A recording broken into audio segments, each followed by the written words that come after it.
Selamat datang semuanya.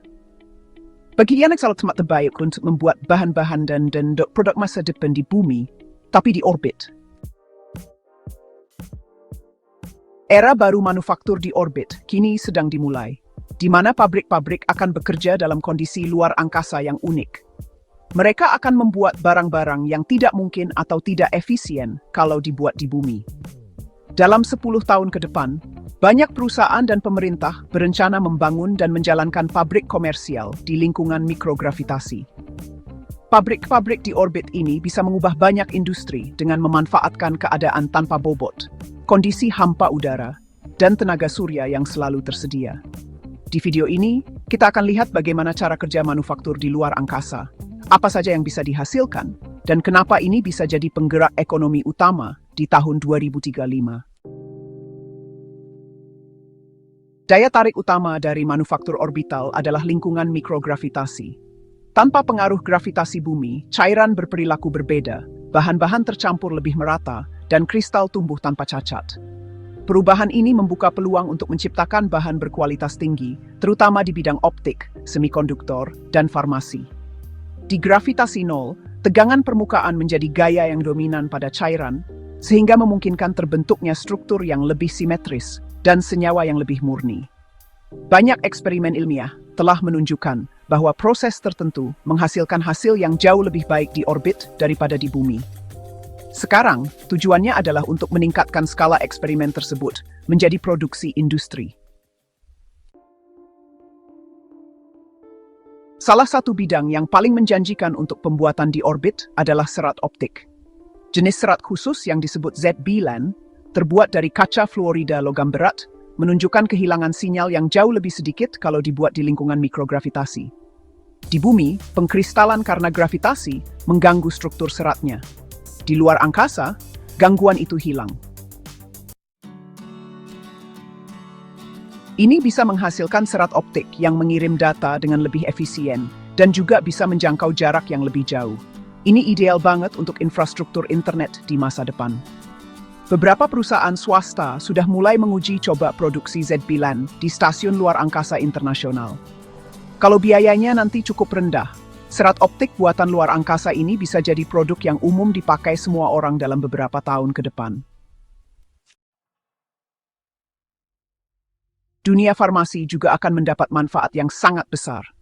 Di luar angkasa, kristal protein tumbuh lebih besar dan cacatnya lebih sedikit, sehingga lebih berguna untuk pengembangan obat. Kristal yang lebih baik membuat ilmuwan bisa mengerti struktur molekul dengan lebih tepat. Ini membantu dalam merancang obat-obatan yang lebih manjur. Para peneliti sudah menggunakan lingkungan mikrogravitasi untuk menganalisis protein kompleks yang berhubungan dengan penyakit seperti Alzheimer dan Parkinson. Fasilitas produksi orbital nantinya bisa digunakan untuk memproduksi sejumlah kecil obat-obatan khusus yang membutuhkan bentuk kristal yang sangat murni. Ini bisa menjadi aplikasi dengan keuntungan tinggi untuk laboratorium orbital pada tahun 2032. Nah, semikonduktor dan material canggih juga jadi incaran penting nih. Soalnya, di luar angkasa itu ada ruang hampa yang hampir sempurna dan lingkungan yang bersih. Jadi bebas dari debu dan getaran yang sering ganggu pembuatan chip di bumi. Karena permintaan chip generasi baru makin banyak, apalagi buat kecerdasan buatan, komputasi kuantum, sama sistem luar angkasa, sedikit aja keunggulan dalam hal kemurnian atau kinerjanya, itu bisa laku keras di pasaran.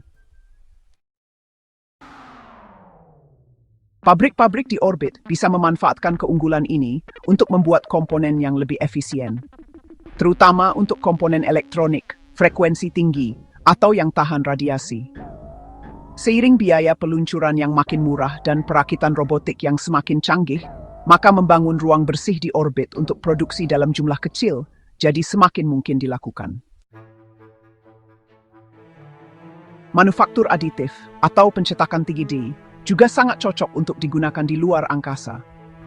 Di lingkungan mikrogravitasi, printer bisa membuat bentuk-bentuk yang rumit tanpa butuh struktur penyangga. Hal ini memungkinkan desain yang lebih efisien untuk komponen dirgantara, implan medis, dan komponen optik. NASA dan ESA sudah menguji printer 3 dimensi logam dan polimer di stasiun luar angkasa. Dalam beberapa tahun ke depan, alat-alat ini kemungkinan akan beralih dari sistem percobaan menjadi alat industri. Printer orbital juga bisa membantu membangun struktur besar seperti antena atau teleskop yang terlalu rapuh atau terlalu besar untuk diluncurkan dari bumi dalam keadaan utuh. Selain produk, pembuatan di orbit juga mendukung infrastruktur jangka panjang untuk eksplorasi luar angkasa. Membangun komponen untuk satelit, wahana antariksa, dan bahkan tempat tinggal di luar angkasa langsung di orbit akan menghemat bahan bakar dan memperluas pilihan desain. Daripada meluncurkan semuanya dari bumi, misi di masa depan bisa merakit sistem di luar angkasa menggunakan bahan-bahan yang diolah langsung di sana.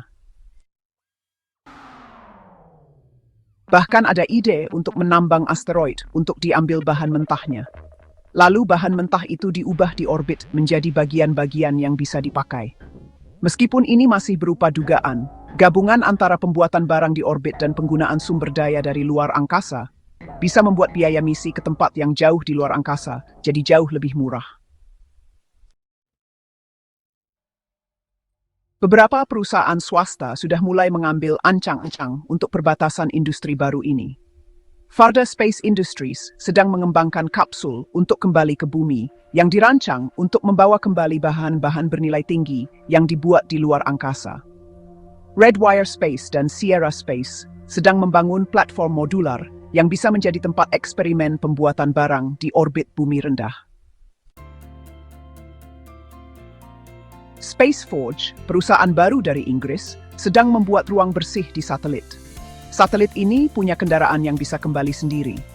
Perusahaan-perusahaan ini yakin produk tertentu akan sangat berharga, jadi bisa menutup ongkos kerja di luar angkasa yang mahal.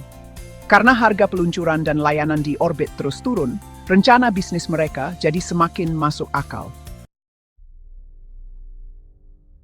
Lembaga pemerintah juga mendukung manufaktur di orbit melalui pendanaan dan infrastruktur.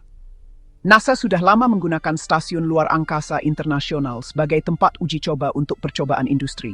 Sekarang, NASA mendukung stasiun luar angkasa komersial yang akan memiliki laboratorium swasta dan modul produksi.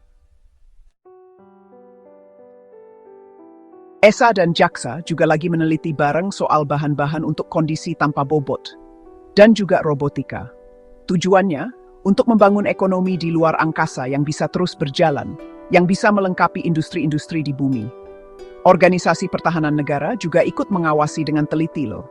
Karena bahan-bahan canggih buatan luar angkasa ini bisa memberikan banyak keuntungan, seperti membuat satelit lebih tangguh dan meningkatkan kemampuan teknologi luar angkasa.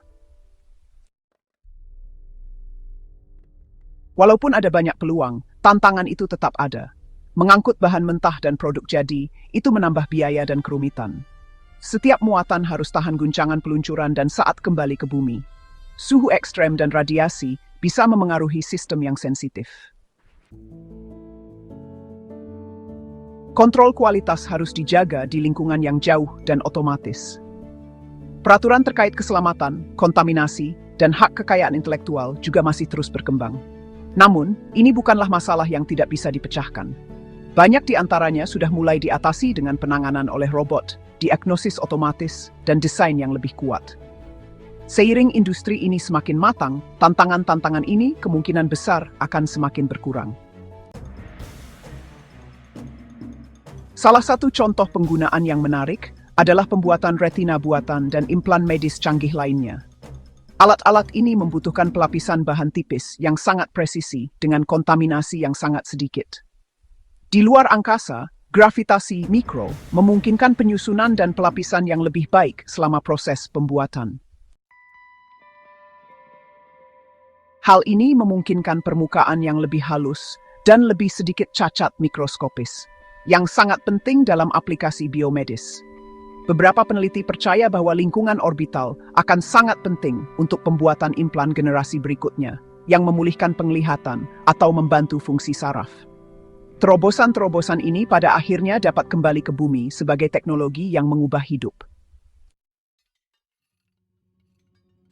Ada juga minat yang semakin besar untuk membuat komponen optik seperti lensa, cermin, dan prisma di orbit. Di bumi, gravitasi bisa mengubah bentuk kaca cair saat mendingin. Di luar angkasa, lensa bisa dibentuk dengan lebih simetris dan lebih sedikit tekanan di dalamnya. Hal ini dapat meningkatkan mutu sistem laser dan teleskop, dan bahkan perangkat komunikasi kuantum. Permintaan akan optik presisi semakin meningkat di bidang militer, ilmiah, dan sektor komersial. Produksi di orbit dapat memenuhi kebutuhan khusus tersebut dengan kualitas tak tertandingi, sehingga menawarkan keunggulan kompetitif yang jelas atas pemasok di bumi. Kedepannya, manufaktur di orbit mungkin bisa menghasilkan jenis-jenis material yang sama sekali baru. Dalam kondisi mikrogravitasi dan vakum, para ilmuwan bisa bereksperimen dengan paduan logam baru, superkonduktor, dan metamaterial yang perilakunya berbeda dibandingkan saat di bumi. Material-material eksotis ini bisa jadi punya sifat listrik atau panas yang baru yang memungkinkan kemajuan besar dalam bidang komputer, mesin pendorong, atau pengiriman daya. Nanti di tahun 2035, kita mungkin akan melihat munculnya material asli luar angkasa yang dirancang khusus untuk digunakan di orbit atau di permukaan bulan dan Mars. Pabrik luar angkasa di masa depan mungkin bukan cuma meniru cara kerja di bumi, tapi juga menciptakan yang baru. Jika manufaktur di orbit berhasil, ini bisa mengubah peta produksi. Jadi, tidak semua pabrik ada di bumi. Kita mungkin akan melihat lapisan industri di orbit bumi yang rendah, yang menghasilkan barang-barang berkualitas tinggi. Produk-produk ini mungkin hanya sebagian kecil dari manufaktur global pada tahun 2035. Tapi bisa memiliki nilai ekonomi dan strategis yang sangat besar. Sama seperti awal mula komputer atau layanan satelit, manufaktur luar angkasa mungkin awalnya hanya untuk pasar khusus, tapi bisa berkembang menjadi kekuatan yang membawa perubahan besar. Ini bukan lagi fiksi ilmiah. Pabrik-pabrik pertama di orbit sudah mulai dibangun. Terima kasih banyak sudah menonton. Mohon sukai dan berlangganan.